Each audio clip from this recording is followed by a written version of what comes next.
following show is controversial and contains content you may find offensive. Listener discretion is advised. 98 FM's Dublin Talks. Dublin Talks with Adrian Kennedy. Now we're here again. Good morning. How are you this morning? I'm Adrian Kennedy, and between now and midday today, this is 98 FM's Dublin Talks, the mid-morning talk and phone-in show for Dublin, by Dublin, and about Dublin. Just shows you, by the way, how things change over time. And there was a time, maybe 20-odd years ago, if you were walking around the city streets, or if you came into work, half of the staff or half the people that you passed on the streets would have ashes on their forehead. I haven't seen one person today. Now, I'm sure there are people around, but I literally haven't seen one person with ashes on their head, especially in work here, not one. It's just, I mentioned that because of the reference in the news to a church that is doing drive-through ashes for people. If that's your thing, you can avail of drive-through ashes. But I still haven't seen one person with ashes on their forehead. Anyway, besides all that, what have we got coming up on the programme this morning? In a moment, a bus driver's life was saved during the week, as you know, when a nurse performed emergency CPR. But here's the question. How many of us actually know how to do it? I'm going to find out that in just a moment. A little bit later on, 1/5 of people, I mentioned this a couple of moments ago with Cooper and Luke, 1/5 of people take up gym membership. So they take out membership at the gym. Now, I actually did this myself years ago. I took out membership at the gym, went for a couple of weeks, and then continued to pay for it, but didn't go. We'll be finding out what sorts of things you have absolutely wasted money on. Also, later on in the programme, a Dublin Talks expose on the dangers motorcyclists face on our roads. They're 6 times more likely to be killed than any other road user. And I will ask the question later on, why would you get on a motorbike if you're 6 times more likely to be killed? Why would you do it? We'll talk about that a little bit later on. And, here's a bit of a dilemma. Do you have a 19 or 20-year-old living at home? If so, do you allow their boyfriend or girlfriend to stay over? A Dublin mum has a big dilemma, that she wants to share with us later on. All that and much more between now and midday today. And live from Dublin City Centre, this is Adrian Kennedy with 98 FM's Dublin Talks. If you want to contact us, you phone 6797 981. If you're calling from your mobile, you stick an 01 in front of that. It's amazing, actually, the amount of people who don't get that. You have to stick an 01 in front of it. 01 6797 981. You can text or WhatsApp 0877 98 98 98. And you can send us a WhatsApp voice message to that same number, 0877 98 98 98. Now, first off on the programme, I want to run a Dublin Talks text poll. Now, this, I meant to mention this to you before. For text polls, it has to be sent by text message. Okay, not by WhatsApp, but by text message. And here is the question that I want to ask you, because I'm interested in the answer to this. So I want you to text the word yes or no to that number, 0877 98 98 98. And the question that I want to ask is, do you know how to perform CPR? Okay, now I know some of you are listening going, what does that stand for? If you don't know, well, then the answer is no. So the question once again is, do you know how to perform CPR? Just text the word yes or the word no to 0877 98 98 98. And just for our poll, if I can ask you to just send it by text message, not by WhatsApp, just by text. So, text the word yes or no to 0877 98 98 98. I'm very interested to find out what percentage of you listening to us right now actually know how to perform CPR. If I'm texting in, I would have to text the word no, unfortunately, because I don't. So, that's the question. Do you know how to perform CPR? Just simply text the word yes or the word no by text message only to 0877 98 98 98. I'll be very interested to see the results of that. Because, as you know, earlier on this week, A Dublin nurse was praised for helping to save the life of Dublin bus driver Martin Christie from Finglas. Aoife McGivney from Ballantyre recognised that he was in cardiac arrest and managed to perform CPR on him before the emergency services arrive. And like I said, we want to know if you've ever learned how to perform CPR. Did you ever have to do it? Would you know where to start? And do you, like a text that just came into us a moment ago, do you believe that it should be mandatory to teach CPR in schools, for example? Well, the incident has sparked the Irish Heart Foundation to spread awareness of CPR. And joining me on the line now is Celine McPhillips. She's a member of the Irish Heart Foundation's resuscitation team and delivers training in CPR around Ireland. Celine, welcome to 98 FM. Good morning, Adrian. Thanks for having me on your show. It's timely that this incident, it's unfortunate that it happened, but it's timely that it got such coverage, newspaper-wise and so on, because it gives you a good reason to highlight this. Absolutely. It's fantastic that it's such a good news story. About 5,000 people in Ireland die from cardiac arrest every year, and in reality that's probably 13 lives that are lost every day. And in fact, 70% of these are actually happening in our home. And you can imagine it can have such a devastating impact on our families and kind of our communities. Okay, so for people who don't know, and they would be probably the people who texted no to our poll, what exactly is CPR? So if you think of the word, it's CPR, it's cardiopulmonary resuscitation.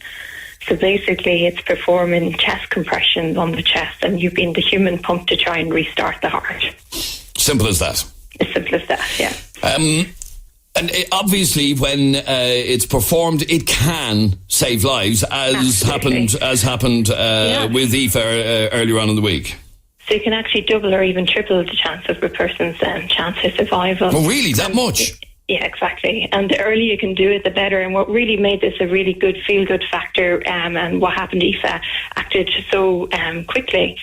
She recognised the cardiac arrest. And these are simple things that anybody can actually do, and making the emergency call and starting CPR immediately and quickly.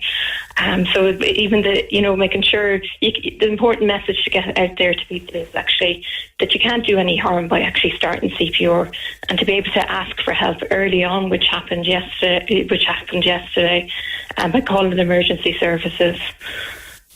So, how would you recognise that somebody needs CPR? Well, basically by literally tapping their shoulders and asking, hello, are you okay? Checking for response. And then if you're not getting a response? And then if no response, then you're obviously going to call out for help.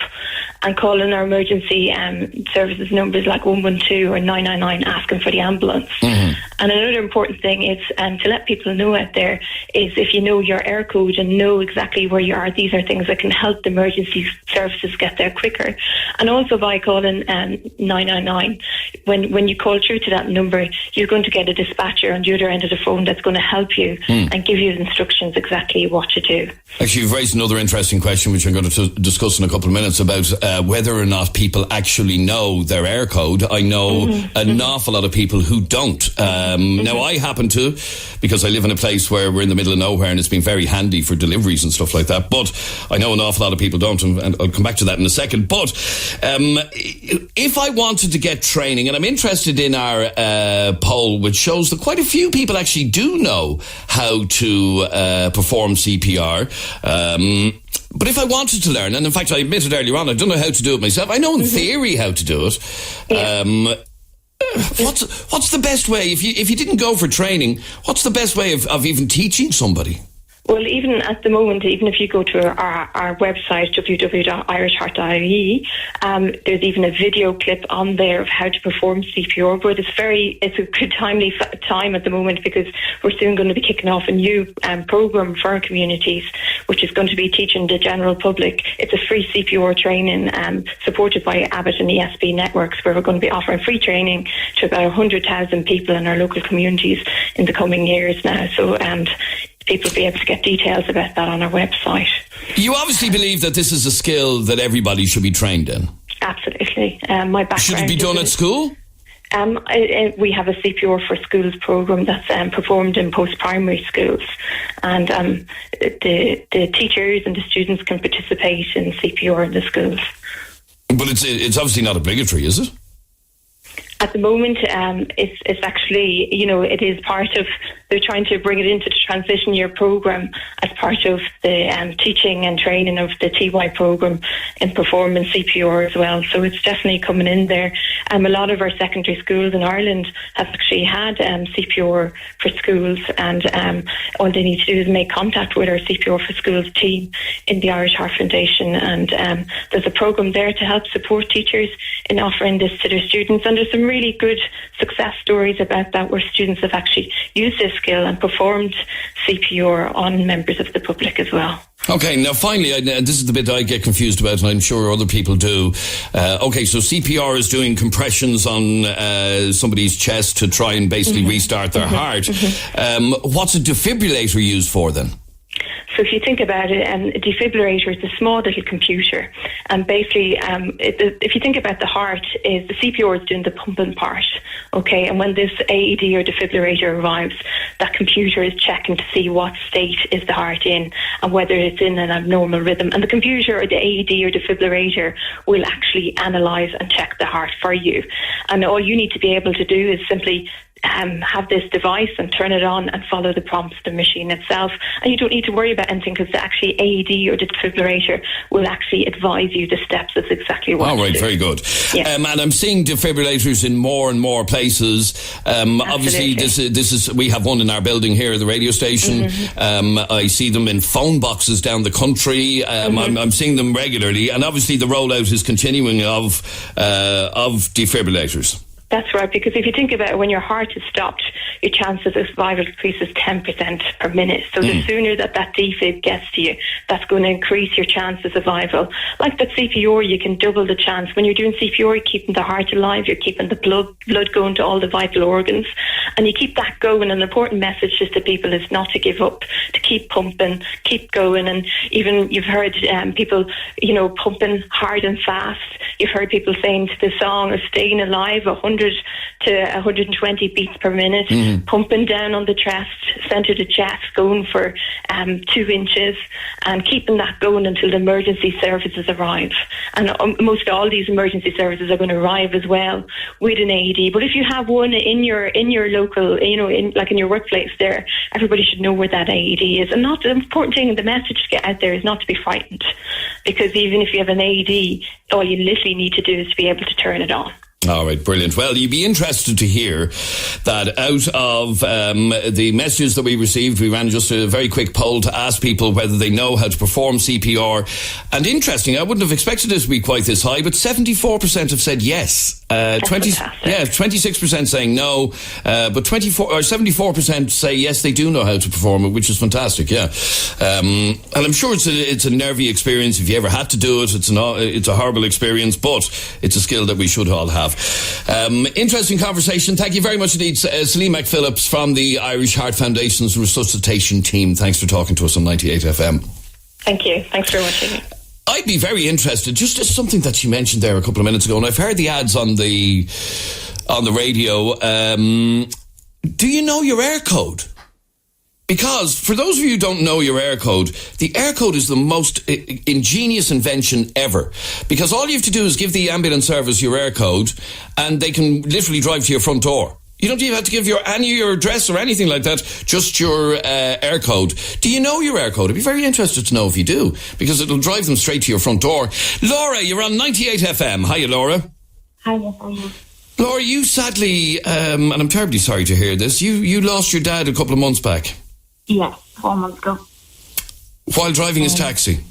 Yeah, he took a massive heart attack while driving his taxi. There was a nurse driving behind him and saw his car swerve and pulled over to check was he okay, and realised he wasn't. And there was another taxi man pulled over as well. And they got him out of the car and performed CPR on him until the fire brigade and the ambulance got there. But sadly, it wasn't enough, obviously, was it not? No. But it was at least a chance. Yeah. And it meant he wasn't on his own either.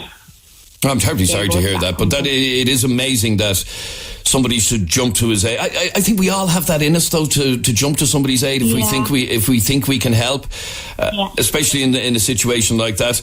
And obviously, you believe, Laura, that everybody should. It's a skill we should all have. It's spurred me on to get training. Now I haven't done it yet, but I will do. But I think everyone should know it, because you don't know when it's going to happen. Somebody nearby or somebody close to you. And it's sad that the tragedy of losing your dad has inspired you to go and learn this skill that we should all have. And maybe even listening to that story and hearing the story of the bus driver the other day would make more people think, right, okay, I'm going to learn this. I'm going to make it my business to learn it. Hopefully. And was your dad as fit as a fiddle before this? Yeah, there wasn't a bother on him. Not a bother. He literally had his dinner, left the house, went down to get these up, and never came home. God, it just shows you never know when your number's up. You don't. Yeah. I'm terribly sorry for your loss, Laura, but I really appreciate you talking to us. Thanks very much. All right, but there you go. At least somebody, and as Laura said, he didn't die on his own. He had somebody there with him who was trying to perform CPR on him. Unfortunately, it just wasn't enough. But 74% of you know how to perform CPR, which is very interesting. Where am I going to next? Stephen, you're on Dublin's 98 FM. So how are you, Stephen? How's it going? Now, you're a bus driver, Stephen. I am. I work for a private company. I do kind of private tours around Ireland. Okay, and you know how to perform CPR? Yeah, I wouldn't be fantastic at it, but I do. We get a person coming in into our company that teaches us how to do it. And we were just told on one of the days, and about 3 months ago when I was doing a tour, there was a passenger on the bus, and he was having a breathing problem. He was having kind of a breakdown or something. I don't know what happened exactly. And he was coming back from a long walk, and he wasn't feeling that great. And I managed to come to his aid on the bus and got him into the procedure. And so you actually had to perform it?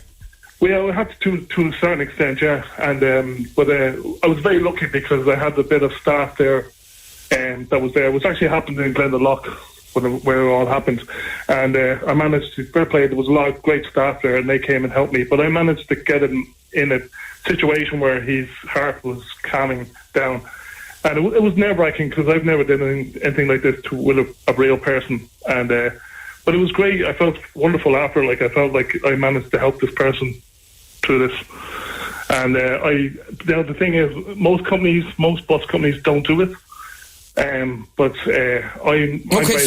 it's not mandatory. You could be driving around the country for like 3 hours on end with passengers in your bus, and it's not mandatory for bus drivers to have to do it. I don't think so. No. I to be honest, I know that certain private companies do it just to cover themselves. But I don't think Dublin Bus does it now. I think I'm not 100% certain, but I think Air Coach does it. I'm not sure. But, okay, that's interesting, and you would think that it's a skill, particularly on something like a bus that you're travelling for distances, that it would be compulsory. But anyway, the point being that you've had to perform it. You are happy that you had that skill. Yeah, I'm very happy to have it. Like, to be honest, like I don't have a lot of confidence in myself, and it kind of boosted me up to see I managed to do something like that and help somebody. That's fantastic. That's brilliant, Stephen. It's lovely to hear as well. Come here, just as a by the way, do you know your air code?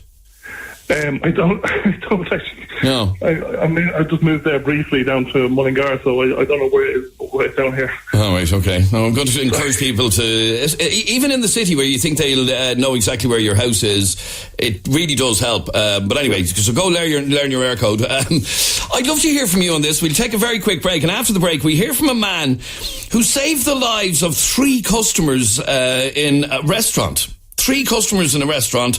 We'll hear from him straight after the break. 98 FM's Dublin Talks with Des Kelly Interiors. New store now open at Belgard Road, Tala. 98 FM. And this is Adrian Kennedy with you until midday today. A lot of interest in this about CPR and knowing CPR. Have a listen to this WhatsApp message. Adrian, my daughter works in SuperValue, and there's always 2 or 3 members of staff on with a full first aid, because a lot of people are always collapsing in there and need resuscitation or some kind of help. I just think that anybody working with the public should be or should have the first training. Definitely first aid training, definitely. Okay, thanks very much indeed. 6797981 is our telephone number. Now let's have a listen to this WhatsApp message. Adrian, it's true what you said. When your number is up, your number is up.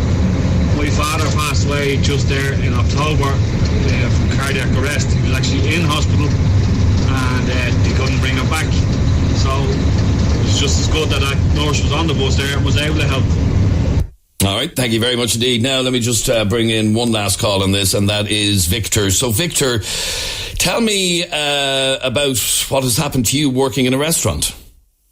Hi, Adrian. Hi, Victor. I had a few cases on people that just enjoying their meal, and then just choking with the meat or the food in general. And this is very dangerous as well, because they can lose their life in about 3 minutes.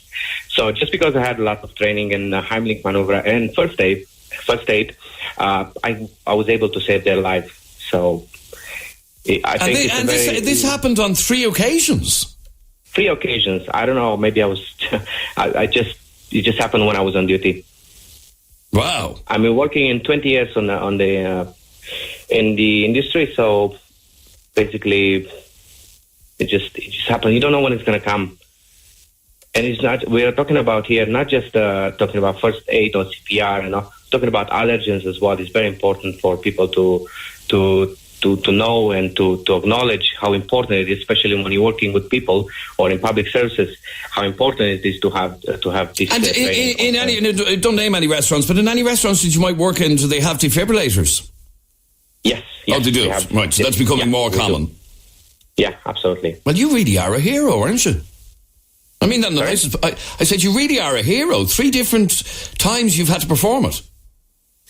Well, I don't call myself hero. I just want to. I don't expect you to call yourself a hero, but I'm going to call you a hero. I think that's fantastic that on 3 separate occasions you've had to help people that were choking, and Heimlich maneuvers and CPR and all of that, which is fantastic training to have. It is fantastic training, especially when you see people that they need help and you can actually help them. It is very important. Brilliant. Well done, Victor. And finally, Jessica, you're a carer, and I believe it's compulsory for carers to know CPR. Yeah, it's part of a course that we used to do. I did mine a couple of years ago. And so, you had to put it to use? Sorry? You had to put it to use? Yeah, I was collecting my partner from work one day, and I was just parked sitting in the car, and this man was cycling by, and he stumbled off his bike, and so I thought he just fell off his bike, and he kind of fell off his bike behind the Jeep, so I couldn't see what was happening, but there was another man there, and I just seen him waving to the security man to kind of ring for an ambulance. So I jumped out and I grabbed the blanket because it was quite cold, and when I went over, he was blue and he was gasping for breath. And I checked his vital signs, realised he wasn't breathing. So at that time, security at Park West were brilliant. They came down with a defibrillator. And I just grabbed the scissors out of the pack that was there, cut his top open and started CPR. And everyone around the area was really good. There was not doctors, they perform surgery, not surgery, what you call it, if you're getting something done, your lips done or something. So they all knew, obviously they have to know it as well. They all came down, but I was doing the CPR and waiting on the emergency. You feel like you're doing it for ages, but you're actually not. You're only doing it for a couple of minutes until the ambulance arrives. Now, sadly, that man, he passed away. But I was glad that I knew it. I didn't panic. I wasn't nervous. That's fantastic. And in fact, and it is sad when the person passes away, but at least you tried. And you heard that lady on a while ago talking about her own dad and what she said, and it's kind of sad to hear her saying it, but she was able to say at least he didn't die alone. Somebody was... Well, I got in touch with his wife and his sister afterwards, and they took great solace from the fact that he wasn't alone. I held his hand and I tried everything I could. So the fact that's I think what most people, they do, just be happy that they weren't alone. Absolutely. Well done you as well, Jessica. That's fantastic. And let me just bring in one last call on this, and that's you, Mikey. An appropriate call, actually, to finish off on. You survived cardiac arrest. I did, Adrian, yeah. 2014, yeah. And you were saved by ambulance staff. Yeah, to make a long story short, I wasn't feeling well one Saturday night, and I said to my wife, look, I'm going up to bed, I don't feel well, so I was tossing and turning, couldn't sleep all night, and I think my wife, now that I think of it, was afraid to go to bed in case, because she had an idea, so she came up and said to me, look, she said, I think you're having a heart attack, and I started laughing at her, so she said, come on, we bring you down to the hospital, and I said, no, so I left her for another half an hour or so, and she said, look, I'm going to call the ambulance. So I said, right, okay, call an ambulance. So the ambulance men came up to me into my room, and they asked me, the questions that they asked you, and I said, yeah, I don't feel too well, or this and that. So they said, right, well, we'll take you down to the hospital. So I said, okay, grand. So, Adrian, I walked down the stairs of my house, down the garden, and as soon as I got to the ambulance, that's it, bang. My heart stopped, and they were walking on me outside the house for about 45 minutes. Really? Yeah. And you obviously don't remember any of this, do you? I remember walking down my front garden and just getting to the back of the ambulance, and that was it. Wow. So they operated on me there that night, and I think I was out for about 2 or 3 days, and lucky enough I'm still here today. But without the unbelievable skills of the emergency services... only for them, Adrian. You wouldn't be here. If I had gone down to the hospital with my wife in the car, I was a goner.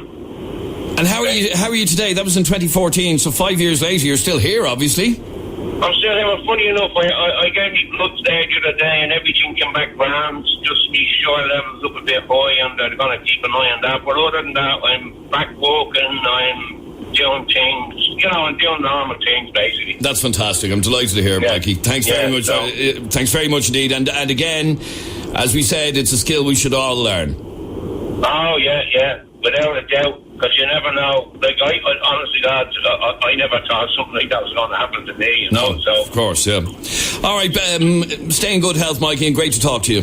Well, thanks a lot. Thanks very much indeed. And let's just finish this up with one more WhatsApp voice message.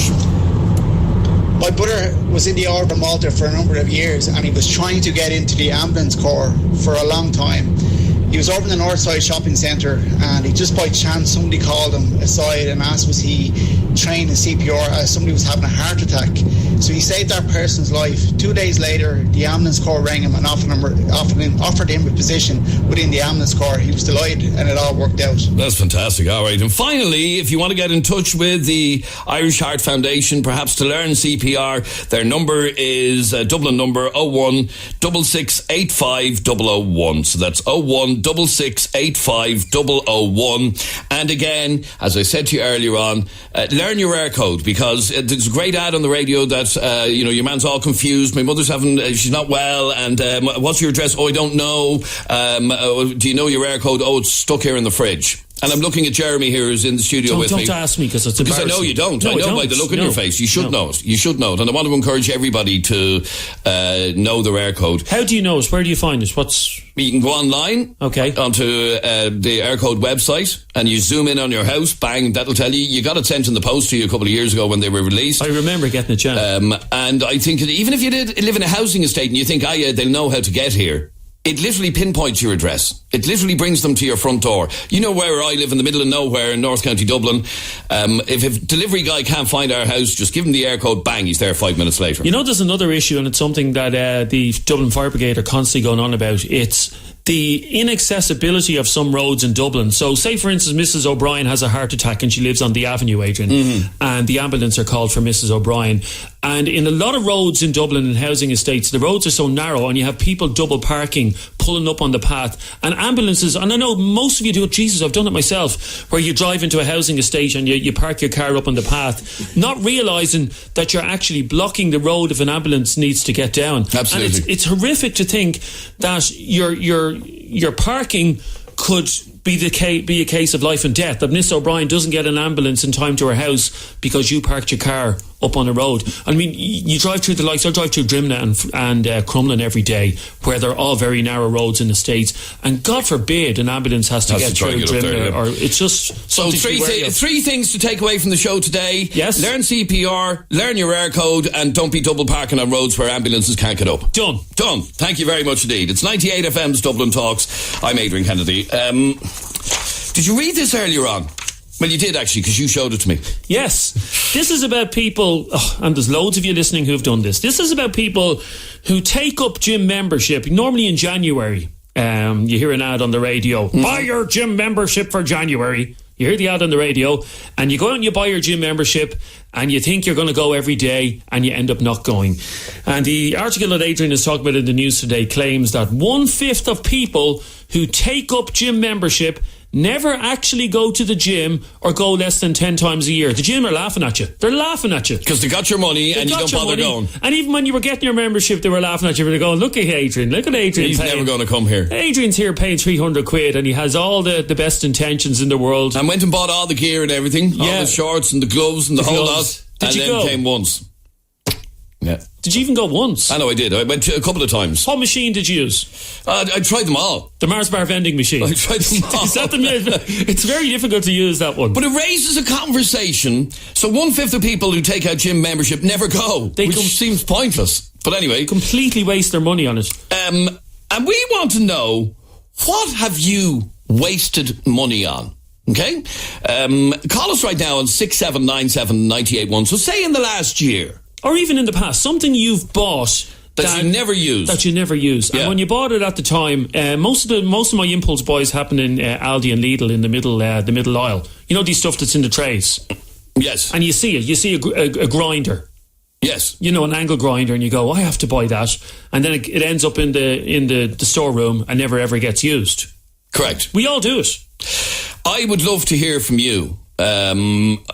Sorry, can I just make a reference to something that's just come in this second? Yes. Somebody said, I know my air code. It's 044 for Mullingar. Now, 044 is the code for Mullingar. I think it is, yeah. Yes, the phone code. Though. The phone code. That's not your air code. Your air code is your address. It's part of your address, not your phone number. It is quite confusing though, because air is a mobile. Okay, it's your postcode. It's your postcode. Yeah, right, that's what it is. But they're called air codes here in Ireland. Okay. 044. It's not that. Anyway, sorry, I had to make reference to that. No, there's somebody thinking they're brilliant. I know my air code. If you buy something on Amazon to that person and you put 044 as your postal code, it's going to end up in Iceland or something like that. Anyhow, we want to hear from you about things that you have wasted money on, stuff that you bought that you never ever used. Text or WhatsApp 0877 98 98 98. 0877 98 98 98. We'll take a quick break. Back in a second. 98 FM's Dublin Talks with Des Kelly Interiors. New store now open at Belgard Road, Tala. 98 FM. Now I feel very good. I've educated Jeremy and shown him there's your air code, okay? Now you know it. Remember it off by heart. In fact, yours is particularly easy to remember. Okay? Thanks. There you go. I've forgotten it already. Hold it up again. It's very easy. So the first one is your postal address. Yeah. D whatever. Yeah. That's only if you live in the Dublin postal area. And then there's P's in it and all that. Yeah, numbers. It's easy to learn. Just learn it, okay?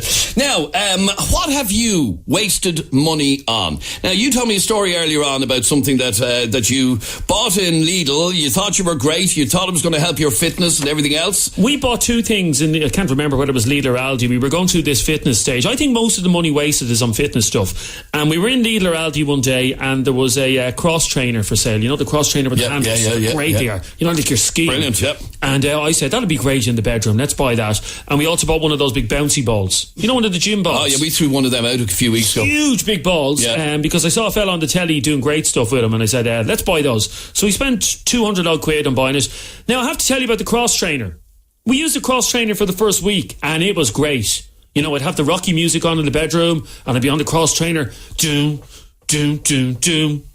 A week later, Adrian, the cross trainer made a lovely hanger for shirts. That's what it ended up doing. We ended up just hanging shirts on the cross trainer, on the handles. It just became a hanger for clothes. The ball, the gym ball, and most of you will know these big, huge gym balls. Once you blow them up, you can't deflate them. I arrived home one day and my wife was in a bad mood and she says, Jeremy, have you ever used that gym ball? Do you intend on using that gym ball? And no was the answer. It was bouncing in the spare room for about a month. And she went to the kitchen and she got a knife out of the kitchen. She went in and she stabbed the gym ball profusely until it burst and said, get that effing thing out of the house now. That was the end of that. Okay. It was a waste of money. Another waste of money. But can I just say, cross trainers and exercise bikes do make great clothes hangers. They do. They're brilliant. Actually, yeah, we've a treadmill. Use it for the same thing. Absolutely. Hang your clothes out of it. Peter, you're on 98 FM. How are you, Peter? Good morning, lads. How are you getting on? Morning, Peter. What have you wasted money on? Oh, yeah, like Jeremy, watching the guys on the TV, the Ab Twist Pro. Oh, I love the Ab Twist Pro, yeah. You know what? I thought I was going to have these ripping abs, you know what I mean? And I thought I was going to be the next best thing. I looked at, you know what? I got a bit more muscle trying to make the thing. Right, so did you ever use it? Never. It ended up in the shed. And I remember moving house and my old man was giving me a hand filling a skip, and he looked at it and goes, I'm guessing that's going for the skip as well. It was brand spanking new, never used, and we threw it in the skip. What a waste of money. What a waste of money. Oh, lads, I swear to God, I didn't even get on it. I looked at it when it was made and I went, I'm not using that thing. Well, we got a lovely treadmill in our house that was given to us by friends who bought it, and they spent big money on it, right? It's a proper gym one, a really good gym one. Yes. And they were about to throw it out. Now I'm talking like a couple of grand's worth of a treadmill. Yeah. Wow. Now we did take it off them. And it is in one of our rooms in the house, and I do use it every now and again, but my only saving grace is I didn't buy it. So, do you know what I mean? Yeah, absolutely. But it's also great for hanging your clothes. Brilliant. Now, Peter, can I tell you something about those ads on the television? And we were all duped into them, Adrian. You know the ads where it shows a lovely ripped fella or a woman, and they're doing this, you know, the Twist Pro waist or whatever it's called. What they don't tell you in those ads, Peter, what they neglect to tell you is that in order to get that body, you actually need to diet as well. The ads would make out that you just buy this thing and the abs pop. Yeah, they just no, it actually takes an awful lot of work. Yeah, you don't have to diet, Jeremy. You just look at the TV while you're on your ad twist pro, and it's going to happen for you. It's like these, you know, every single person who's been in a reality TV show brings out a DVD. Yeah, how to get the perfect bum in 10 weeks by Whoever. Never happens. You see these women in golden discs buying these DVDs like they're going out of fashion, Adrian, because Charlotte from Geordie Shore has a DVD that says, get the perfect bum in 10 weeks by watching my DVD. You don't need to watch a DVD to get a perfect bum, do you? Well, I don't know. Well, if you have a perfect bum, Thank you. That's the nicest thing you've ever said. Have you ever watched Charlotte's DVD? No. What have you wasted money on? Keep your messages coming in to us to 0877 98 98 98. Shane, you're on Dublin's 98 FM. How are you, Shane? Not too bad, lads. How are you? Shane, what have you wasted money on? A juicer, which I probably used once or twice, and then it's still sitting in the cupboard. Would you believe that in the list of things that are a waste of money, number one on the list, juice machines. Yeah.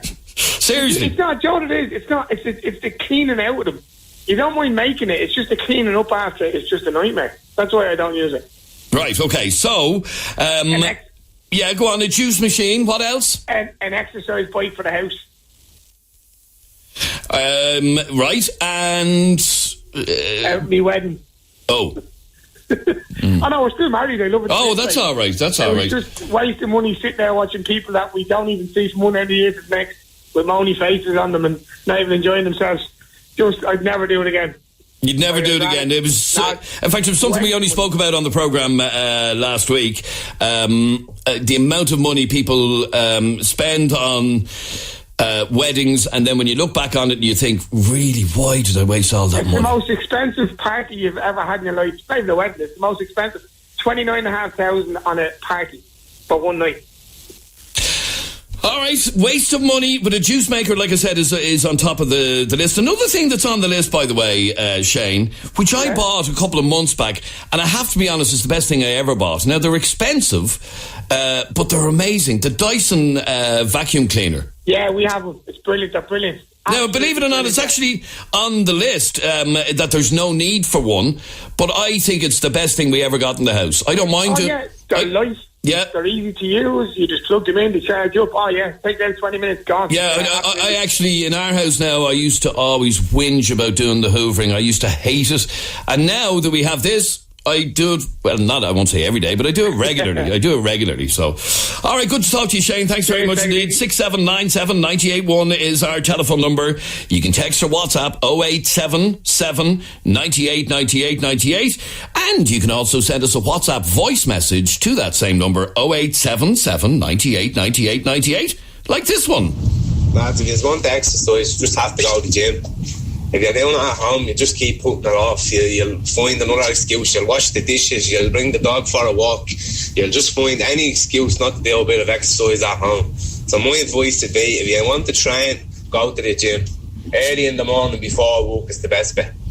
Okay, very good. Thank you. 6797 981 is our telephone number. Text or WhatsApp 0877 98 98 98. What is the thing that you've wasted money on?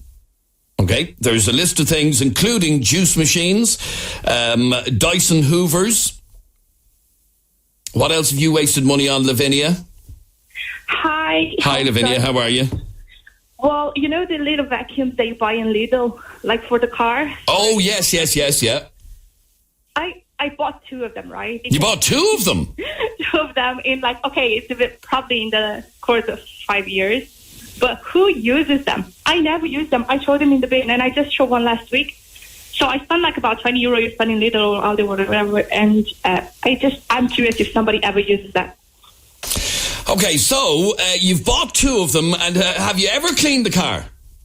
I do clean the car, but if you clean the car, you either clean it when you go wash your car, with the proper vacuum, or you give it to somebody for a cleaning. You pay somebody for it, but I always thought that, when you have the little vacuum cleaner that you could just clean the dust around and all that thing. Mm-hmm. Thinking woman here, but never use it actually. All right. So here's my advice. Yeah, and I'm not walking advertisement for them because I had to pay for the bloody thing. But the Dyson vacuum becomes a mini one for the car as well if you want. They're deadly. They are. Really? Yeah. You just put the little head on it, and then it's suddenly a handheld one for the car and all that. So that's what I'd recommend. They are expensive, though. Anyway, thank you, Lavinia. Lauren, you're on 98 FM. How are you, Lauren? Hiya, good morning. Lauren, what have you wasted money on? I have to say nearly everything that's been mentioned. Oh, really? The cross trainer, I've done that. Not as bad anymore, but yeah, the cross trainer, it's great clothes hanger. That's about it. Yep. That's all it's good for. I have bought that ab thing, also the NutriBullet. I bought one of them. I have the juicer, although I did use the juicer, but the NutriBullet, I think I used it about twice, and that's all in the press under the sink. So I'm Groupon as well. I used to buy little things on Groupon, and they'd never come out of the boxes. So I was awful. I'm not as bad now, but and the gym memberships as well. All that done it all. Gym memberships, like I said, is what sparked this conversation today. Yeah. A fifth of people who take out gym membership never go to the gym or go less than 10 times in a year. So you may as well not be going at all if it's less than 10 times in a year. All the money I wasted on the gym, I could probably buy a new car.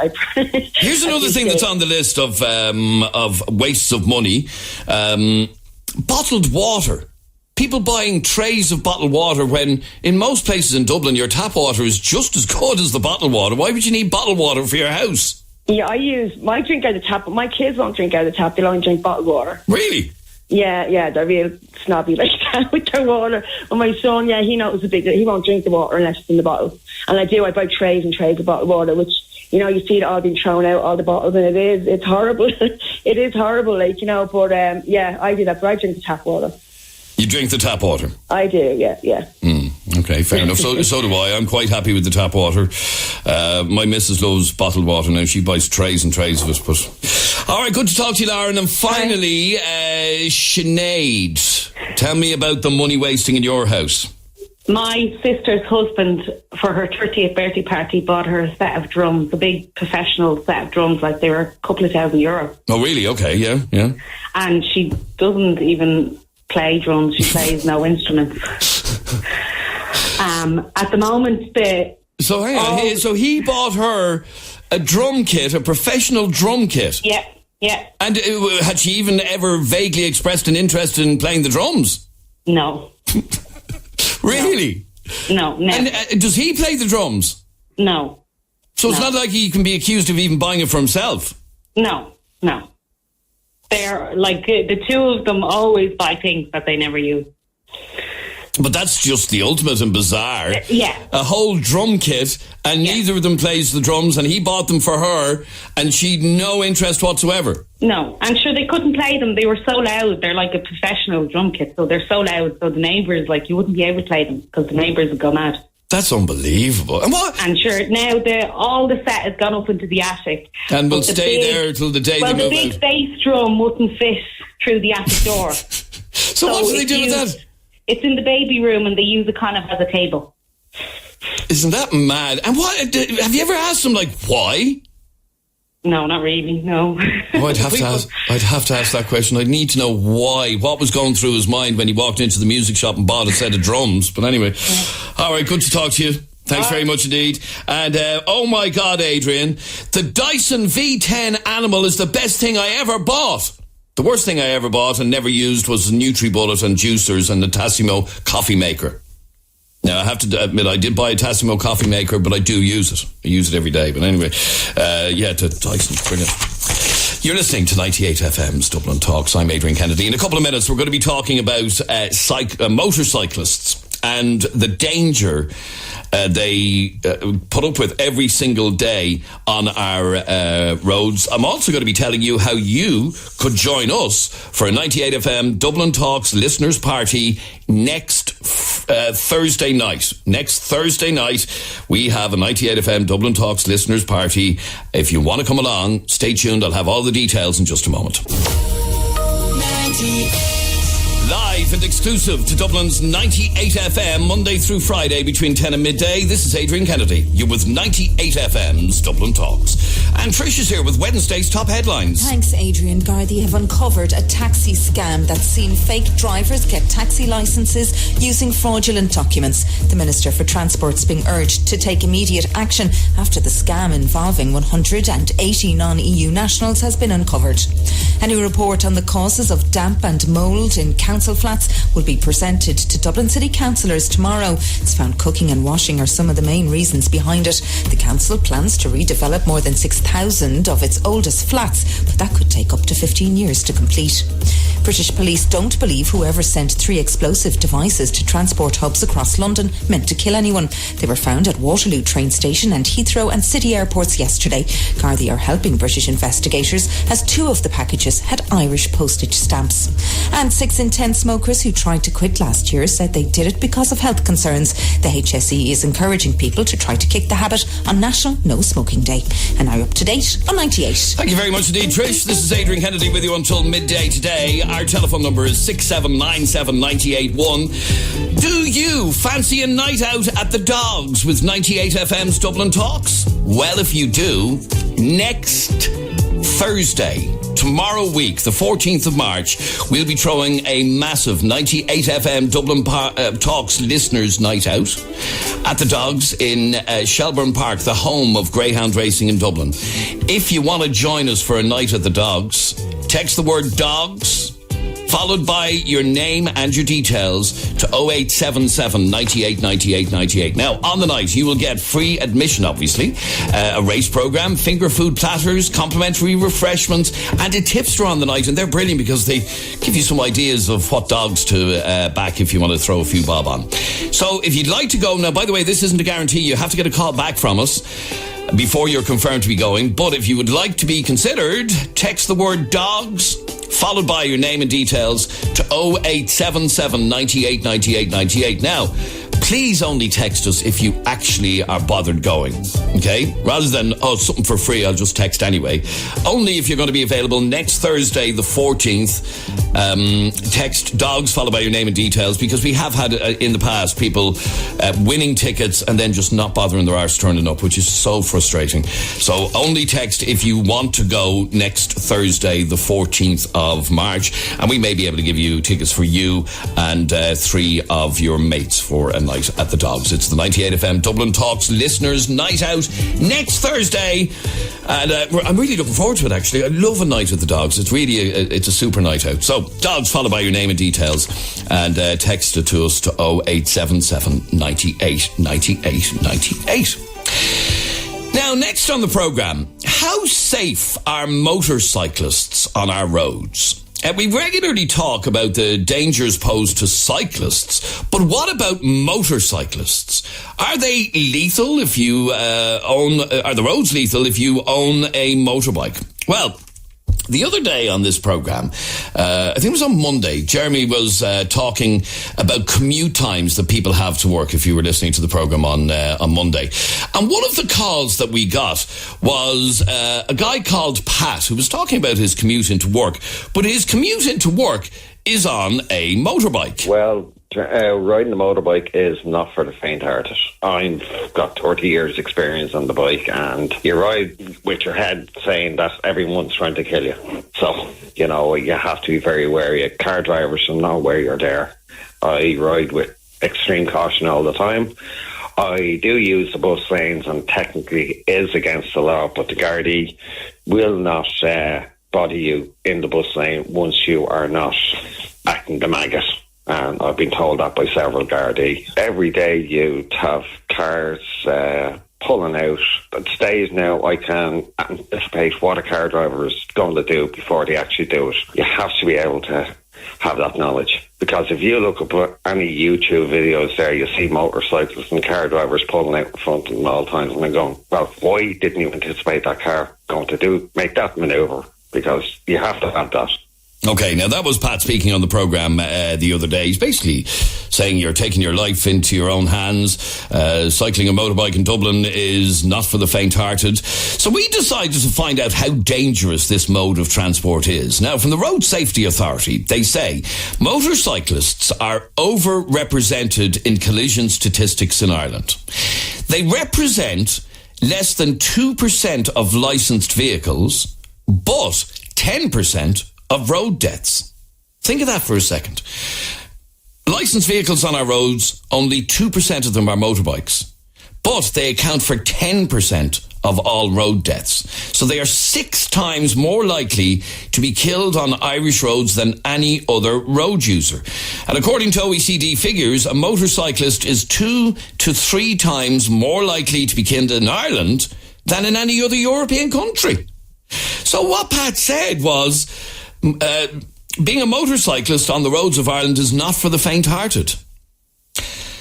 We've received a lot of messages on this subject through our Facebook page, which is facebook.com/Adrian K and Jeremy D, if you want to check it out, facebook.com/Adrian K and Jeremy D. And here are some of the messages. You're joking, right? Their lives are at risk because they don't keep the speed limit and they swerve in and out of traffic. That's what one person said. Another one said, some motorcyclists are so dangerous on the roads. They break rules and speed, weaving in and out of moving traffic with no indicators or respect for any road users. Well, joining us on the line is a man who probably is more qualified than most at being on a motorcycle, because he trains motorcyclists and has done for years. Darren Smith is from a company called Bike to Bike, and he joins me on the line. He's over 30 years experience on bikes and every qualification that there is. Darren, welcome to 98 FM. Good morning. How are you? I'm very good, thanks, Darren. It's a conversation we haven't had in a long time about motorcycles and about the dangers of them, and those shocking statistics from the RSA that show that this is really unbelievable. A motorcyclist is 2 to 3 times more likely to be killed in Ireland than in any other European country. Why is that, Darren, do you think? I think it comes down to driver education, both on the part of the the car, truck or van bus user and also the motorcyclist. It's only in the last 10 years or so that we've put a big emphasis on motorcycle training in Ireland, and as well for motorists. They now have to do their EBT and they have to do IBT. So before they even get on the motorcycle, they have to do some form of basic training, which is called IBT, which is a 16-hour course. And before they get a license or are legally entitled to ride on the road, they must do this course. So education is very important. So is that like doing driving lessons in a car? Is it the same sort of thing? It's the same thing. It's 16 hours compulsory training for motorcycles, broken up into 4 different modules. But getting back to the statistics there from the RSA, and representing 2% of the total number of vehicles registered on our roads, that's correct. But in saying that, when motorcyclists are involved in incidents with other road users, 2 times out of 3 times the other road user is at fault. So when people ring in and write in and say that motorcyclists are dangerous, they're weaving in between traffic and so on, okay, I would take that point on board. There are some elements that would do that. But as a whole, I think motorcyclists are safe, especially the people that are commuting to and from work on a daily basis, because they know the risks involved. I've been commuting on motorbikes pretty much all my adult life. Mm-hmm. And I have had incidents in my early days with motorists. But I went and got training and got educated, went and did diplomas, and it did make me a better, safer motorcyclist. And the caller that called in the other day, I think his name was Pat, he did say, look, you have to be able to anticipate what the other motorist is going to do. And that's a key to your survival when commuting on a motorcycle. Okay, but when I hear, I don't ride a motorbike, obviously. I've always been I have been on the back of motorbikes sometimes, but I'm always a nervous wreck on them, and it's just not for me. I think you have to be a certain type of person to be on a motorbike. Why would somebody want to ride a motorbike when it is so dangerous? Okay, well, I suppose for me, I think it's passion and it's a love. It's very hard to explain to somebody, but it's almost like it's like a freedom. You don't have any other distractions really when you're riding a motorcycle except for what you're doing. You don't have the phone. You don't have, like a lot of modern cars have big screens now. There's a lot of distraction with these touch screens in cars. You don't have that on a motorcycle. So I think it's the freedom. You can feel the air, you can smell the wind. It's very, very enjoyable thing to do. And that's why I like it. It's something, it's like everybody has their kicks, and for me, my kick is riding a motorbike. And is it an adrenaline thing, or, because like I said, I have been on the back of motorbikes. I've driven like smaller bikes, but never on a regular basis. And I have to be honest, I'm quite nervous on them. Isn't it an adrenaline thing that makes you want to do it? I suppose there is a certain amount of adrenaline when you get onto your motorbike, because it's totally different to a car. In a car, you're in a cage, you've got a lot of safety equipment around. On a motorcycle, you don't have that. The only thing that's that you can do to help minimise yourself on a motorcycle, I suppose, is with your PPE, your personal protection equipment, and your helmet, and so on, and that will help minimise your injuries. And I think in a car, you're stuck in that cage, really. You don't have that freedom. Yeah, like I said, I think it's, some people like bikes, other people don't. Now, I got a message recently from a woman. She contacted us a couple of weeks back, and basically what she was saying to us was that her husband has always wanted to get a motorbike. He went and got the motorbike, and she's a nervous wreck about him going out on the roads because she knows how dangerous it is. Now, he's done all his training, he's gotten his license, and he's out on the motorbike, but she is a nervous wreck about him being out on the motorbike. Can you understand that? I actually can understand that. And again, I think when he leaves home, he has to reassure, look, I'm not going to do anything stupid. I'm going to ride within my own ability. I'm going to ride to the rules of the road. And I'm not going to come into conflict with other road users. And you have to be aware of that. When I leave home myself, I always think of that I have responsibilities at home. So I will always try my very best to ride to the conditions of the road and to my own ability. If you start pushing the limits and riding beyond your ability, that's when things go wrong.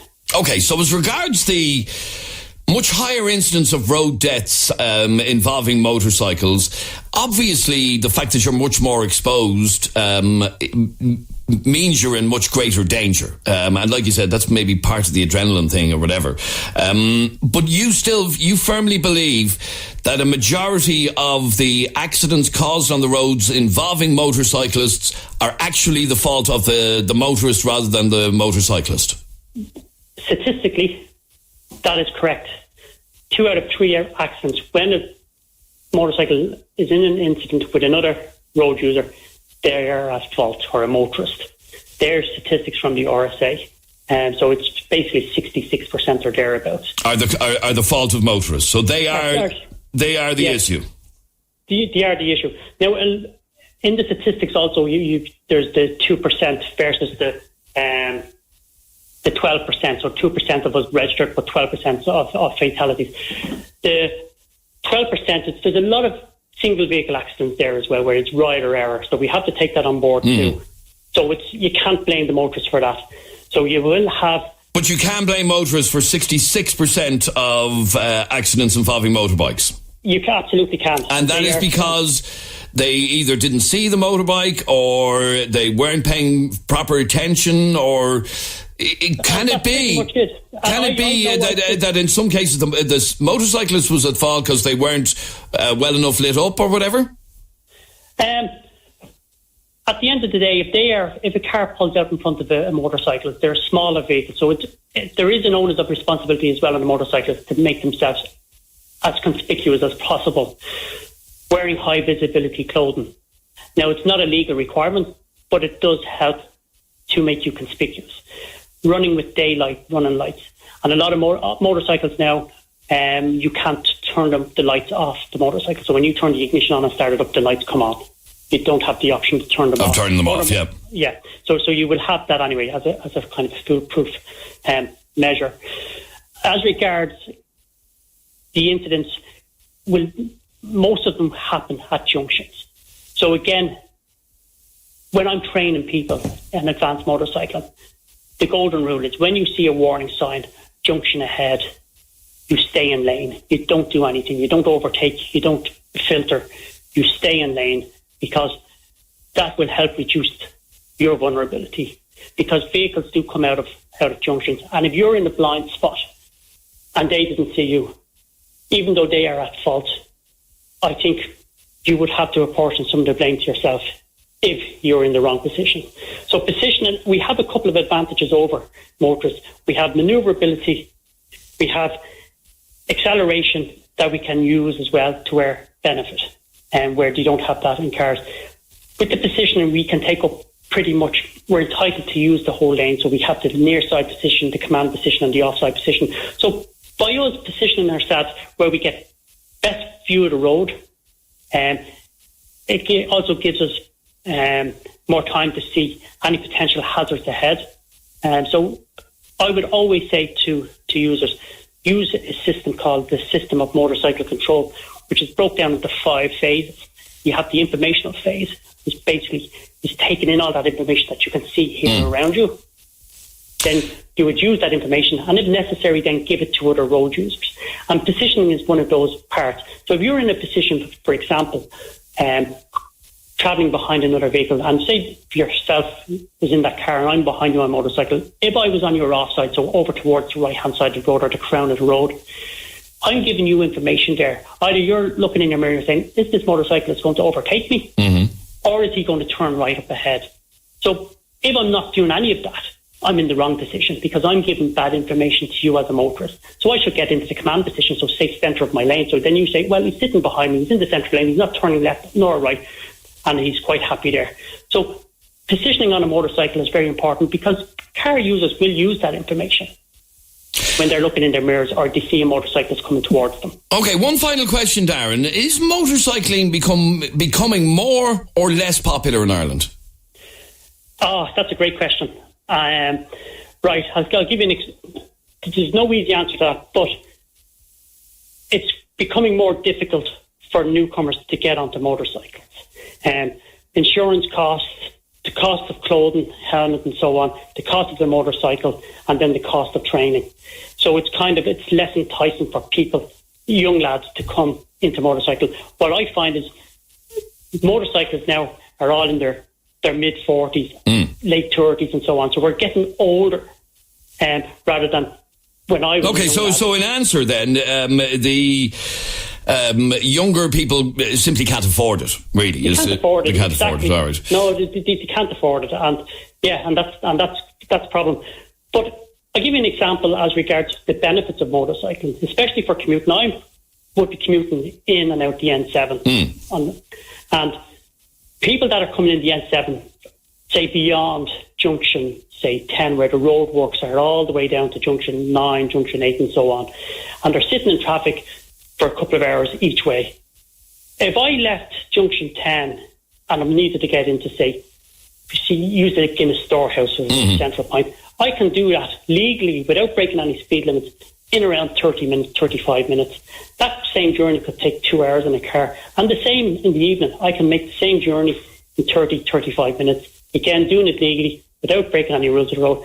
And that car user is after spending 4 hours in their car to make that same journey that I can do in an hour both ways. All right, Darren Smith from bike2bike.ie. Thank you very much indeed for joining us. And if you want any information about training and so on, check them out on Facebook, bike2bike.ie, or on their website. Darren, thanks very much indeed for joining us. Now, I want to find out how dangerous it is for motorcyclists. David, you're on 98 FM. How are you, David? Not bad. How are you? Good, thank you, David. Your phone is very muffled, so I hope we can clear that up. Can you hear me now? That's much better, yeah. Now, go on. What did you want to say? I was involved in an accident a couple of months ago. It was in October 2018. Travelling just like the other guy. Sorry, David, I'm going to have to get the lads to ring you back. The quality of your line is just awful. None of us can hear you. Sorry about that. We'll get the lads to ring you back in a second. We'll take a quick break and we'll take some calls on this straight after the break. 98 FM's Dublin Talks with Des Kelly Interiors. New store now open at Belgard Road, Tala. 98 FM. And this is Adrian Kennedy with you until midday today. We're talking about motorcycling and asking how dangerous it is on Irish roads. And I'm wondering, because it's something I've always wondered, why would you do it if it is so dangerous? The figures from that we gave you a while ago show that it is lethal. There are only 2% of licensed vehicles on our roads are motorbikes, but 10% of all road deaths are on motorbikes. Samantha, why do you do it? Why do I do it? Yeah. Well, I only actually started in June there, and to be honest, it's something I always wanted to do, never really had the guts to, and just decided to go and do it. Honestly, it's just amazing. You get out, you go on the road, whatever's in your head, you forget about it. As soon as you leave your gate, your mind is on your drive. That's to be honest. Okay, because it's something I've always wondered the answer to. And I know people who ride motorbikes. I've been on the back of motorbikes, but I've never quite got it. I do kind of maybe get the slight thrill of it, but you just literally enjoy the wind in your hair, I suppose. Pretty much. I used to go out in the back of a bike back years ago when I was younger. And yeah, it was fun. Like I'm older now, though. I'm not looking for the thrill of it. Mm-hmm. It's purely a case of just getting out there, emptying your head. And as you said, when you're on a motorbike, everything around you is a threat. So you have to literally have your mind on the drive the whole time. But just on that point, everything around you is a threat. Yeah, but it doesn't matter what's going on in your life, though. If there's other stuff going on in your life, you literally forget about all of that. For the time you're on your motorbike, you're literally just you and your motorbike, and you're driving. Okay, now you're saying that motorists are the fault, the responsibility here for a lot of accidents, in that they're just not paying attention to you. Pretty much, yeah. Like a lot of times, I've had a couple of close calls where driving could be down a main road, could be coming towards the garage, could be on the main street in Gorey or whatever in Dublin, whatever, and somebody will just randomly pull out in front of you. They don't see you, they don't look for you, they just pull out. Now, one of the things I learned, which I hadn't realised, is that your lights on your bike come on automatically. You don't have the option to even switch them off anymore. Is that right? My ones are like that, yeah. Yeah, okay. And that's the case with most of the newer bikes. Yeah. So there is no excuse then for somebody not seeing you. You've got a light on. Pretty much, yeah. Like, again, but what I have noticed since being a motorbike driver myself, and I would have taken myself as a very aware driver in a car, because I used to, again, be out on bikes, so I did know the dangers, and I always looked for them. But even as a car driver now, I'm a lot more aware again, even more so than I was before. So, like, since being on a motorbike, you kind of realise just how open you are to the dangers on the road. So you're 20 times more likely. You're not just going into this, you're not getting into your car and autopilot driving down the road anymore. And I think a lot of people do that. They get into their car, they know where they're going, and they just drive. They're not really paying attention. Where when you're on a motorbike, you have to be paying minute attention to the whole drive. Exactly, yeah. You are always, your head is always so focused when you're on a motorbike. You have to be. And how often are you out on the bike? I try to get out 2 or 3 times a week, really. So it's more recreational than anything else, is it? For myself, yeah. For yourself, right, okay. It's a fascinating conversation that, you know, for people who don't ride motorbikes, and like I said, only 2% of licensed vehicles on the roads are motorbikes, so it's, you know, it's a minority interest, but people who are into it are passionately into it. Oh, yeah, I think once you've got the bug, you've got it. That's for definite. All right, stay there for 1 second, Samantha. 6797 981 is our telephone number. David, tell me about your accident in October. I was commuting there to Dublin from Longwood. So I work in Dublin, and I just bought a bike 2 days ago before the accident, and just entering the motorway at Junction 8. And I didn't make it to Junction 7. I was riding panning between the lanes, but it was on the left-hand side of the lane. I was more on the left-hand side of the lane, but I was in the middle of the lane, so no driver, like all drivers can see me, so I won't be in the blind spot, you know? Right, okay. Yeah, go on, yeah.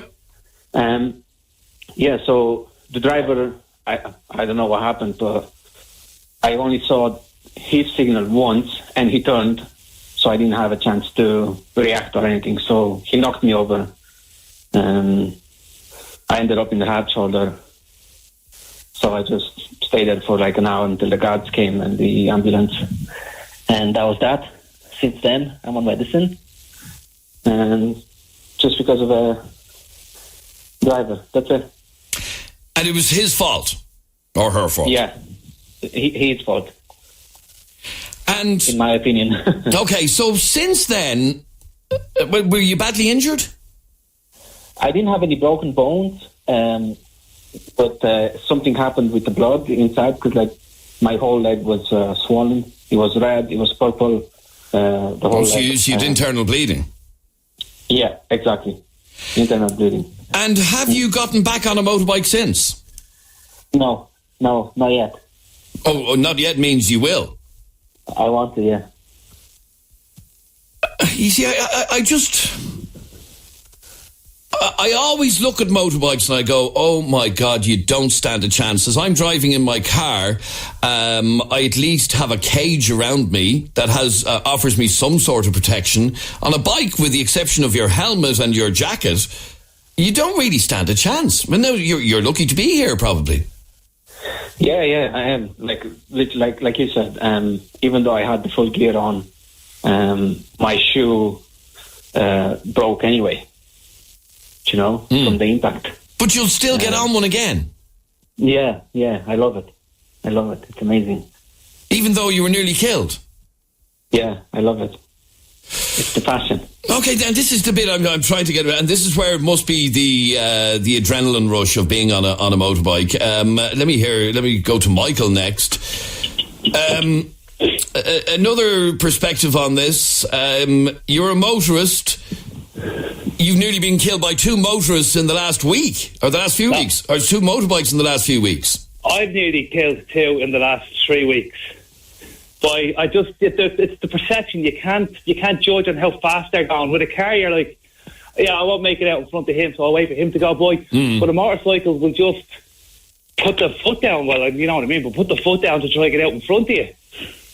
And also, there's one guy that goes around telling he pulls wheelies. You know what I mean? And you're like, you're brilliant still until you're dead. So yeah. I mean, and look, we know that there are some irresponsible motorcyclists as well. I saw a guy only recently doing the exact same thing out near Dublin Airport, doing wheelies up a main road. Like, yeah, you know what I mean? You're brilliant, man. Yeah, you're deadly. Get them off the road. But okay, so you're blaming the motorcycles for you nearly being killed in your car.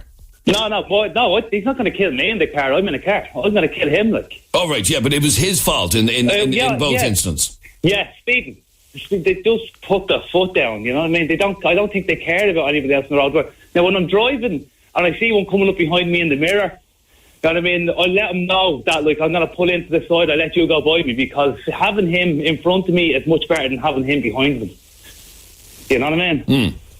Okay, so your issue with motorcyclists is the speed at which many of them are driving at, and when they're coming towards you, because it's a smaller vehicle, you can't really judge how fast they're actually going. No, you can't. You can't judge how fast they're going. Like, and if a car slams on its brakes, he's going to come to a stop. But if a motorcyclist slams on his brake, he's going to lose the back wheel, and he's going underneath your car then, you know what I mean? So, have you ever been a motorcyclist? I have. No, I'd love to be, but my dad would kill me if he found me on a bike. Yeah, no, I was always told that as a young fella as well. Don't you even think about it. Don't even think about it, you know what I mean? Yeah. I'm 35 now, and he still kills me if I got a bike. Because, and it's only him looking out for you, because they are so dangerous. They are. I understand that. But yeah, I'd love to do it. But they are dangerous. Yeah. All right, good man, Michael. Thanks for talking to us. Robbie, you're on 98 FM. How are you, Robbie? Grand, thanks. Now, you're a motorcyclist, but also a motorist. Yeah. And you think that the roads aren't safe enough for motorcyclists? No, definitely not. There's too many incidents of people not looking at junctions, not indicating, not looking in their mirrors, pulling out in front of you, braking suddenly in front of you for no reason. It's a bit mad at times, you know. But the reason it is more... Now, those same people are doing those same things when you're driving in a car. So you have to have your wits about you driving in a car as well. But the point I was making a while ago is at least you have some more protection when you're in a car than you do on a motorbike. Which do you prefer, driving a car or a motorbike? I much prefer driving the bike. It's very hard to explain it, but there's nothing in your head, only what you're doing when you're on the bike, you know. You can't be thinking about anything else. You have to be watching the car in front, and the two cars in front of them, and the three cars behind you, and every gateway and every ditch, in case something comes out, or, you know, you have to be ready to react no matter what way it comes from. In a car, you can just sit back, which is what a lot of people do. They just sit back and cruise to where they're going, and they're not really paying any attention. They're listening to the radio, they're on the phone, they're on Facebook, some of them in traffic. You know, it's just, you have to be far more alert and with it. So, okay, so you prefer the bike, even though you know it's more dangerous than being in the car. In what way can the roads improve to make it safer for motorcyclists? Education for people in cars, the main thing. Like, I had to do the basic training and all that a year or so ago before I decided to go on the bike.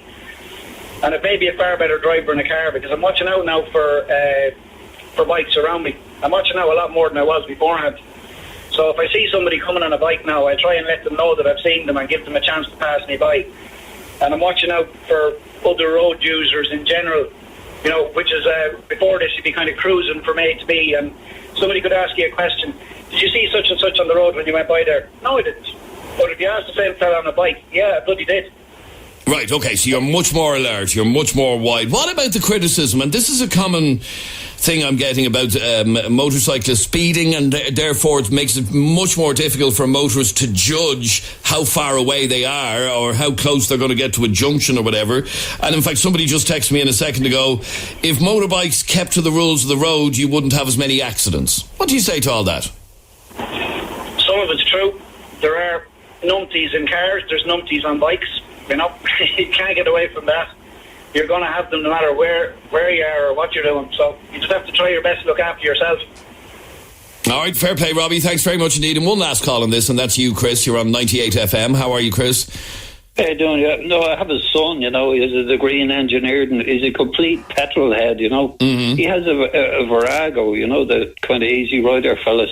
But he also has a 650, you know, the humpback ones. The back seat's kind of high, you know. But the thing that, I was on the back of it, the thing that terrifies me about the condition of secondary roads. You know, I mean, the NRA roads, the main roads are brilliant, but the secondary roads are, if you cycle, you notice that. And also... And you're talking about potholes and... Yes. Yeah. Also, I was on the back of it, taxi drivers doing U-turns when they see a fare and pulling out bus lanes. Absolutely. If I could find a thief, I'd give them a couple of grand to steal the bloody bike. But, you know, maybe I was listening to your first man on there. He did all those courses in, you know, advanced motorbiking. And they're very impressive and all that. And, you know, you're supposed to drive like a motor car, hold the kind of central lane behind cars, which amazed me. I used to have a little Honda 50 and I used to sneak along the side. You're not supposed to do that, you know. You're supposed to command the road, as that man was saying. But the conditions of secondary roads are absolutely disgraceful, you know. Do you worry about him being out on the bike? Jesus, every day. And I was looking at your statistics there about, only 2%, and they're 6 times more likely to be injured or killed. I think it's even more than that. But every time you hear... a motorcyclist in their 30s was, all these accidents. They're hard to be in your mouth. Absolutely, yeah. But the conditions of the secondary roads off the main roads are really despicable, potholes and all that crack. But is that where all the accidents are happening? I don't think so. So. I'm always seeing accidents involving motorcycles on what are quite good roads. Speed there, but I think a lot of you'd be surprised by the responsibility of a lot of motorbikers. The image you have with them is rock and rollers and all that crack, but most of them wear all the right gear, do the courses, and they take it fairly seriously, And I'm aware of that. And there are people called bikers for that very reason, because they're just into their bikes and whatever. But I've always thought to myself that, if you have a bad crash when you're in in fact, I had an accident in my car before Christmas. Okay, had I been on a motorbike, I wouldn't be sitting here today. And that's Absolutely. The truth. I was in a car. Protection. Yeah, I was in a car, and I'm still here. I wasn't actually injured. But had I been on a motorbike, I wouldn't be here today. I'd be gone. All right, Chris. Thanks very much indeed for your call, and a lot of interest in that. Somebody texted in, education for motorists and bigger fines for phone usage while driving would help an awful lot. And one more message. Probably the worst driving I've ever seen was a motorcyclist overtook a car in the overtaking lane between the boundary white line and the outside lane of the wall. Oh, on the motorway. Oh my God. All right. Look, thank you very much indeed for all of your calls. You're listening to 98 FM's Dublin Talks. I'm Adrian Kennedy. We're here till midday today. Now, after the break, a dilemma that most parents will have to face at one stage or another. 98 FM's Dublin Talks with Des Kelly Interiors. New store now open at Belgard Road, Tala. 98 FM. Here's a dilemma that many parents will have to face at one stage or another. If your kids are young now, you won't have to face it for another couple of years. If your kids are teenagers, you will have to face it sooner rather than later. Have a listen to a post that was posted on Mumsnet. It says, so, my daughter is 19 and has a 23-year-old boyfriend. They've been together for months. We do like him. Recently, she asked if he could stay over in her room. Me and my husband were uncomfortable with the idea, to be honest. It wasn't allowed when we were that age. So we said no. Now we're the worst parents ever because we are so uncool. Have things moved on that much? Are we the only parents who feel this way? Signed, a mum of two. So the daughter's 19, the boyfriend's 23. They actually like the boyfriend, but when she asked whether or not the boyfriend could stay over. Mammy and Daddy said no, they weren't uncomfortable with the idea, to be honest. And that appeared on Mumsnet, but I'm joined on the line from mams.ie by Siobhan O'Neill. Siobhan, welcome to 98 FM. Hi, Adrian. Hi. It's a difficult one, isn't it? It is. It's a sticky one. And I think from family to family, it's going to vary. And even from parent to parent. So you might have one of the parents thinking, look, they're at it anyway. I might as well let them be at it here. But then the other one will be just like, no, that's my daughter. She doesn't do anything like that. Complete denial. And it happens in my own family. My mum is quite liberal. She would be fine. She would have no problem. But my dad, absolutely no way. And I believe your sister is not allowed, and she's 26. She's 26, yeah. So, no way. I mean, her boyfriend they're together like 3.5 years. All right, so it's a steady relationship. I mean, I do understand how parents mightn't like you bringing home a one-night stand or whatever. I get that. She's the baby, though. I think because she's the youngest. So this weekend, she knocked my dad's bedroom door yesterday. She was like, Daddy, something's coming when she's called him that. Dad, can Wayne stay over this weekend? So he's sleeping on the couch, but he won't be allowed up the stairs. Right. So there's a big division there. But my mum would have no problem with it. And I've got 3 daughters myself and 1 son, and my son is 16 now. So it's a bit away for me, but it's coming down the line, and I think I'd be okay with it. And it's interesting that the parents say they like the boyfriend. So they don't that's exactly the point. They do like the boyfriend. They like him. But they don't want here's the thing. I always, by the way, if you want to get involved in this conversation, you can call us on 6797 981. You can text or WhatsApp 0877 98 98 98. Here's the thing I've always thought about this conversation. If they're in a stable enough relationship, and they're like your sister there, 3.5 years or whatever, they are not going to be going to their bedroom and at it, hammer and tongs and bashing off the headboard and everything else with Mammy and Daddy in next door. You just don't do that. And no. I don't know anybody who would. I don't know anyone who would do it, but I mean, when my husband and me, when we were saving for our house, we had been renting, and you can't rent and save in Ireland. So we moved in with his parents, and they gave us the attic room, and we slept in that room together for a year, and they were completely fine with it. But it was like we weren't engaged, we weren't married. It was a means to an end. We were saving for our house. We were there for a year. And they were grand with it, thank God, because I don't know what we would have done if we had to separate for a year to save. It would have been really difficult. Okay, and I'm sure you had your own private time during that year, but I doubt you ever woke Mammy and Daddy up. No, there was no 50 Shades kind of stuff going on. That's what I mean. It was all very, very, very quiet. It's great motivation, actually, to get you to stay for your own house so you can have that bit of freedom.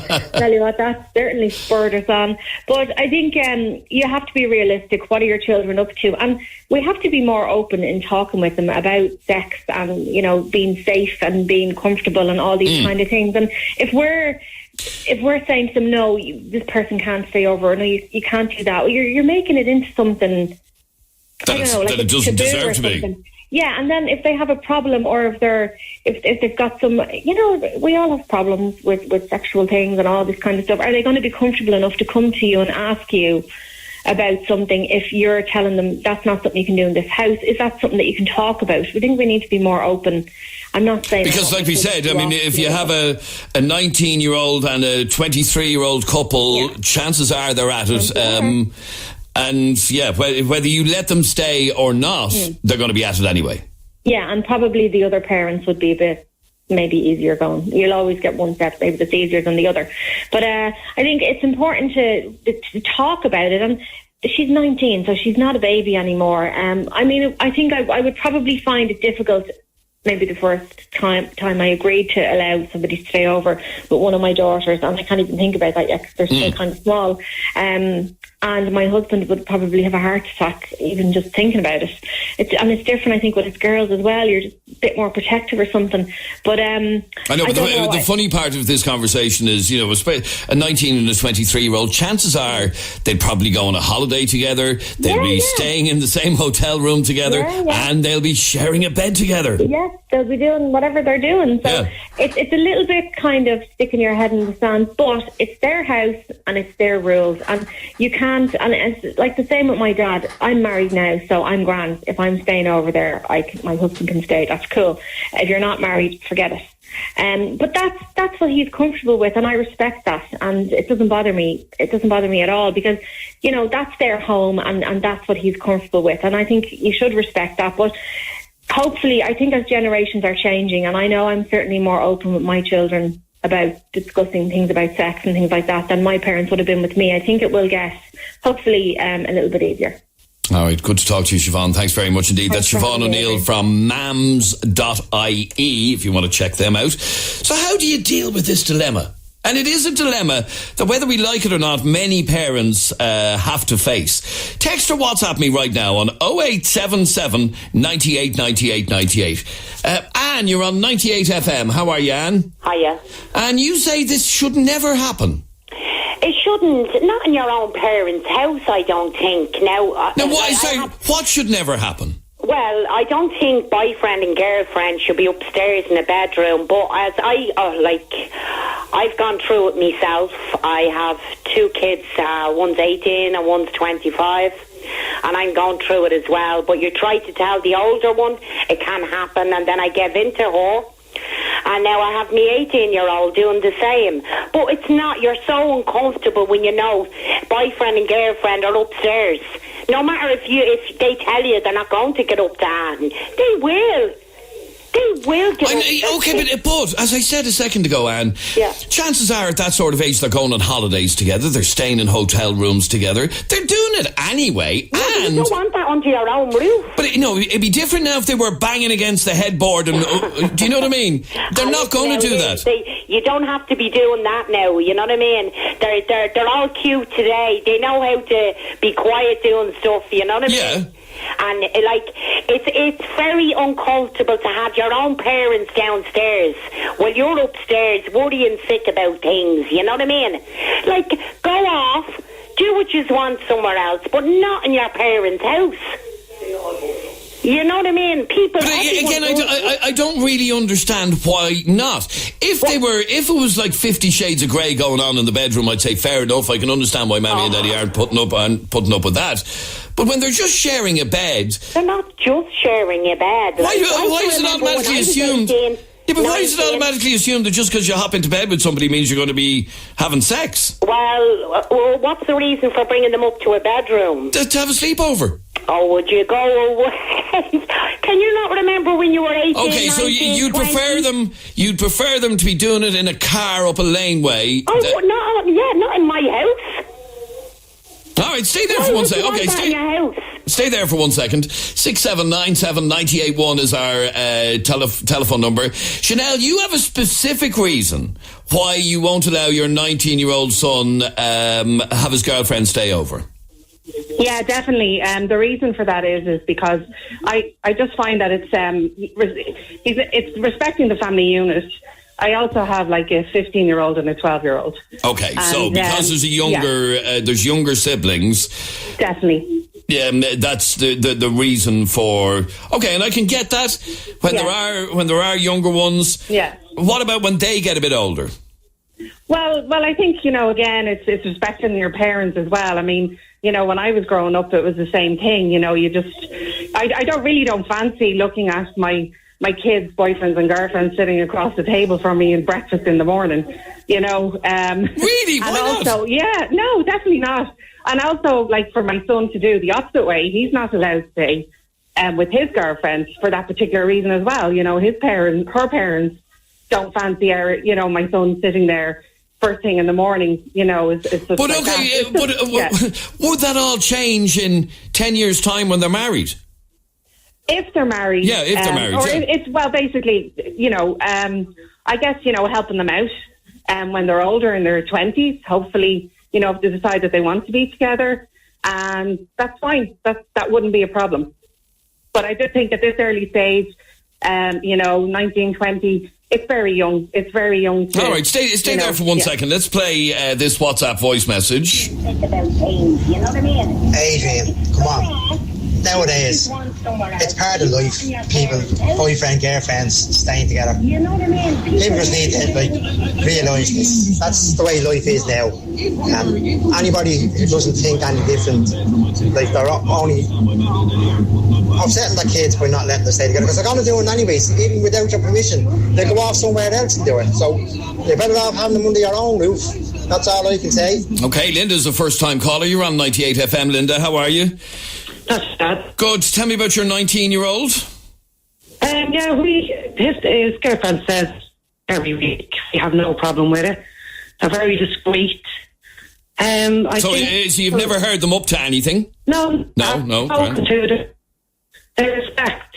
Sorry, Linda, I'm finding it really hard to hear you. Your phone line is really, really bad. Sorry, can you hear me now? Yeah, that's grand, yep. Yeah, they just chill out, watch Netflix, get a takeout. She does stay. In this day and age, I think people need to understand they can't move out of the house because it's not as easy. Yeah, it's not as easy as it used to be. There was a time 20 or 30 years ago that if you had halfway all right job, you could go and get a flat or whatever. You can't do that anymore. Exactly. So what does that mean? That they can't have a life and they can't have a relationship because they're living at home? Well, Chanel, what do you say to that? No, I totally disagree. It's very, very young to be normalising the relationships. I suppose in a sexual way. When I was that age, if I had a boyfriend at that age, sitting on the couch watching a movie, getting a takeaway was fine. But staying over, that's really for me now pushing the boundary. But what about the point that she made, that Linda made, that it's not as easy for one or both of you to move out now of the family home because you just can't afford somewhere. So yeah. That is an older age. I wouldn't say at 19 and 20 why you'd want to be moving in together in the first place. You still have to get on with your life, possibly go to college, getting a job, stuff like that. Very young. That's what you should be doing as, later in your 20s. It's not for teenagers, and 20-year-olds to be doing that. That's in an ideal world if people want to go to college. Some people don't want to go to college. No, I'm just saying, but some people meet their life partners at the age of 14. Yeah, I've had friends who done that at 14 and 15, but they were never allowed to stay over. You do that in your own time, your own space, but not when when you have a family. But Linda, you're saying that it's just life today, like that WhatsApp message. It's just the way it is, and it doesn't bother you in the slightest. It doesn't bother me in the slightest. How about having them? I'm a young mother. It's growing up with my children, and when you speak to your children and explain to them to have a bit of respect, exactly, and let them have their life, and you have a better relationship as well with them. They're not running off, as you said, going up the back lanes, or they're doing what they should do. They're enjoying themselves. They're enjoying their teens. They're going into adulthood with an open mind of respect. All right, good to talk to you, Linda. Thanks very much indeed for ringing us. And thank you for all of your calls. Unfortunately, I've actually run out of time. I'd love to take some more on that. But anyway, that's it from us for today. We're back with you again 10 a.m. tomorrow morning. If you want to get in contact with us, our email address is dublintalks@98fm.com. dublintalks@98fm.com. Thanks for listening today. Barry Dunn is on the way. And in the next hour, he's got some great music lined up, like these. Get your game on, go play. I've been thinking, I want you to be happier. 98 FM's Dublin Talks with Des Kelly Interiors. New store now open at Belgard Road, Tala. 98 FM.